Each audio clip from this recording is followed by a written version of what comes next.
Well, in this video, I want to talk about market conditions. Why do we look at market conditions in the orange trading system?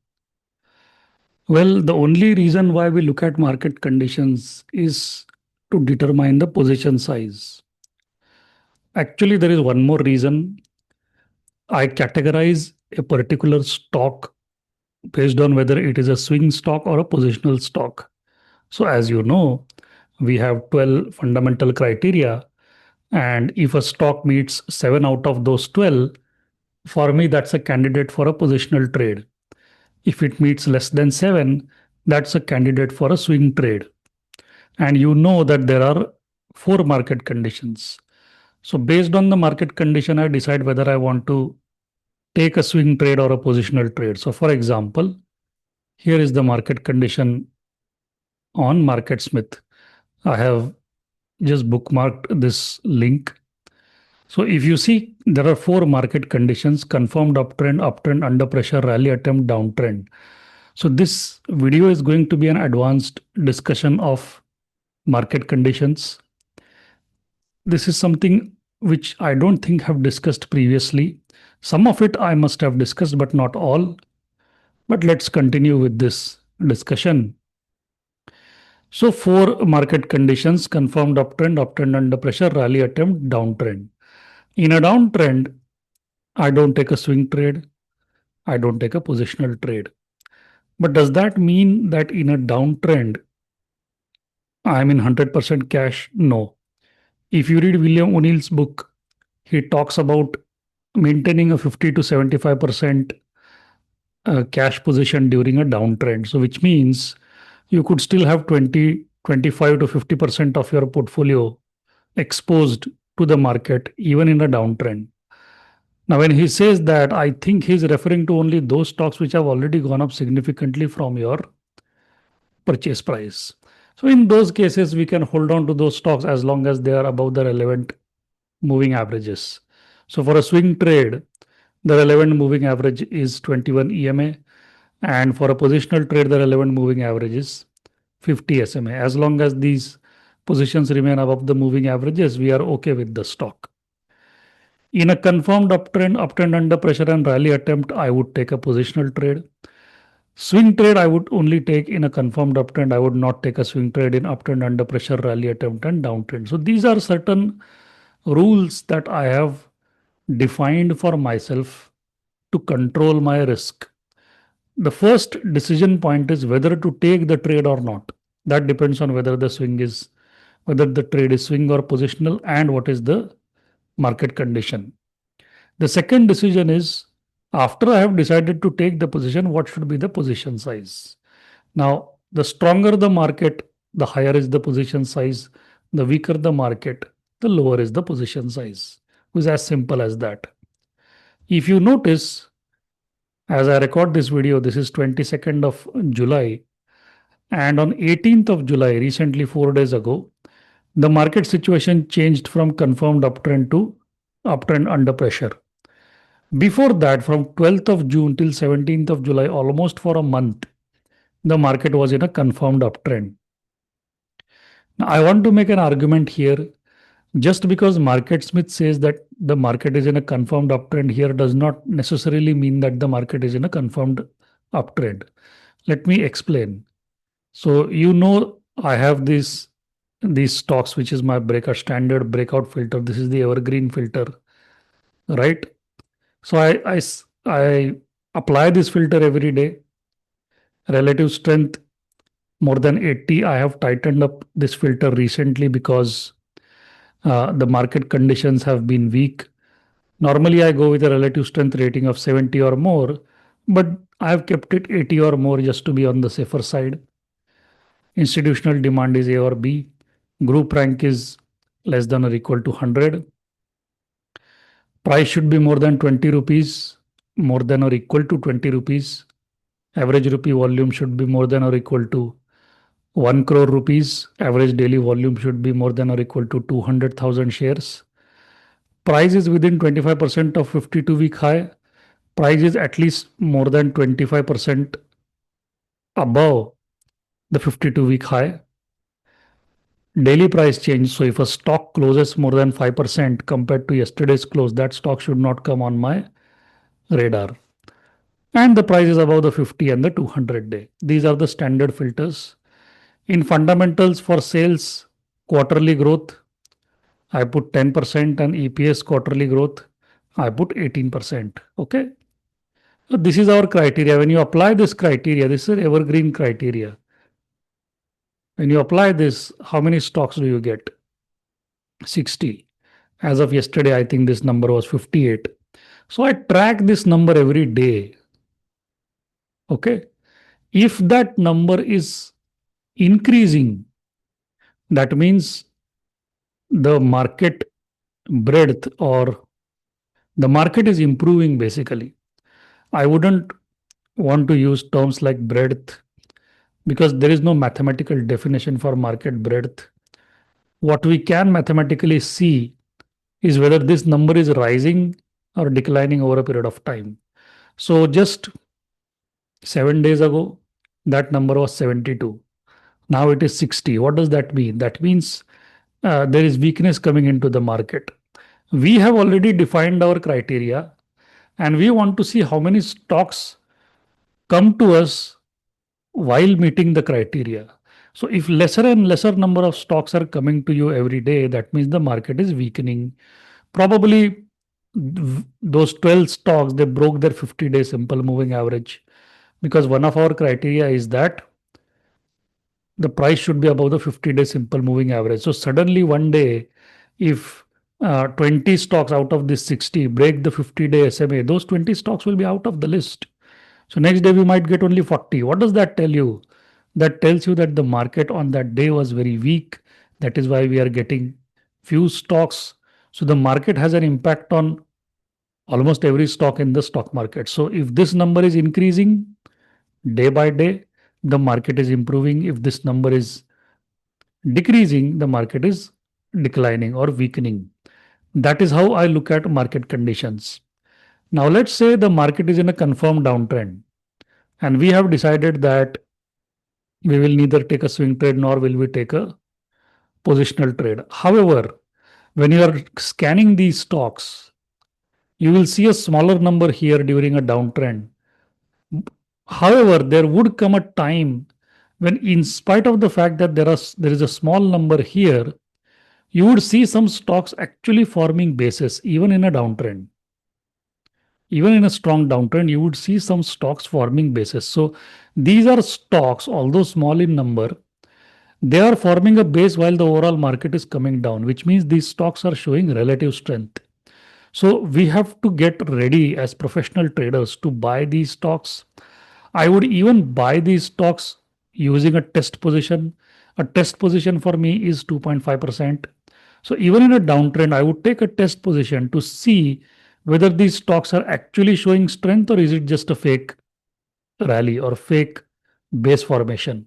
That is what I am trying to figure out by taking a test position, even in spite of the fact that the market is in a downtrend. I was listening to a Mark Minervini interview recently, and he said that he will first look at stocks, then he will look at industries, and then he will look at the market. In the earlier part of his career, he was first looking at the market, then he was looking at the industry, then he was looking at the stocks. And that he said was a mistake because he realized that it is the stocks that move first, then those stocks will take the industry with them, and then those industries will take the market with them. So stocks move first, then the industry, and then the market. So during our analysis, irrespective of these market conditions, I have to check whether more and more number of stocks are forming bases or not.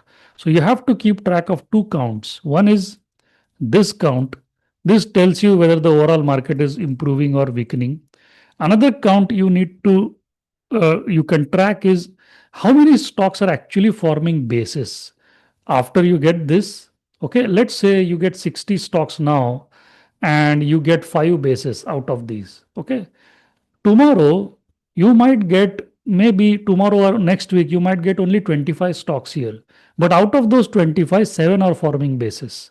That's a different market condition. So out of 60, if you get 5 stocks which are forming a proper base, and out of 25, you are getting 7 stocks which are forming a proper base, you have to understand that these two scenarios are very, very different. In the second scenario, where you only get 25 stocks in the list, although the overall market is declining, but there are these 7 stocks which are actually showing strength. These stocks might have relative strength of 80, 85, 90, even beyond 90, right? Because they are consolidating in a weakening market. They are not falling in a downtrending market. That's called relative strength. So there is a good chance that you might be able to catch some stocks early, but when you are buying in a confirmed downtrend, you have to make sure you start with a test position, because you never know how this market will affect stocks.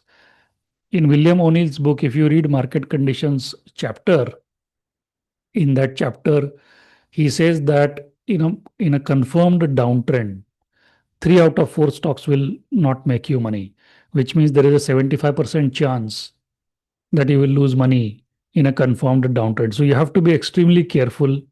Even if you are taking a position during a market confirmed downtrend, you have to start with a test position, and that test position should come after you have confirmed that stocks are actually forming basis. Not one stock, but multiple stocks are forming basis. They are refusing to fall.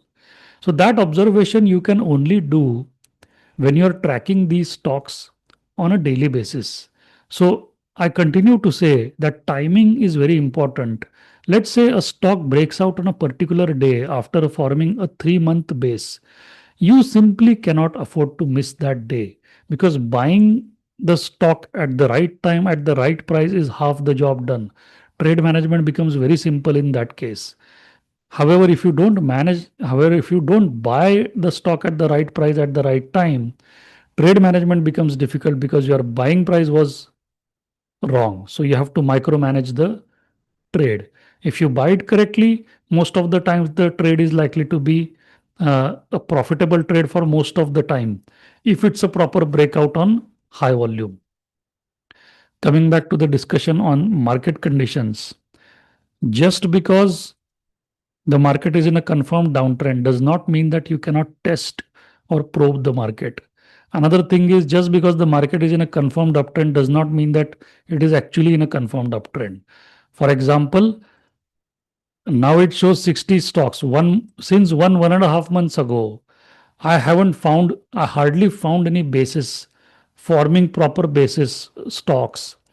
uh, I have not found stocks which are forming proper basis in spite of the fact that this number remains high. So, although the market does not show signs of weakness as per Market Smith, but when I open individually each of these stocks, I realize that these stocks are not forming proper basing patterns. What does that tell me? It tells me that the stocks are not yet ready to be bought.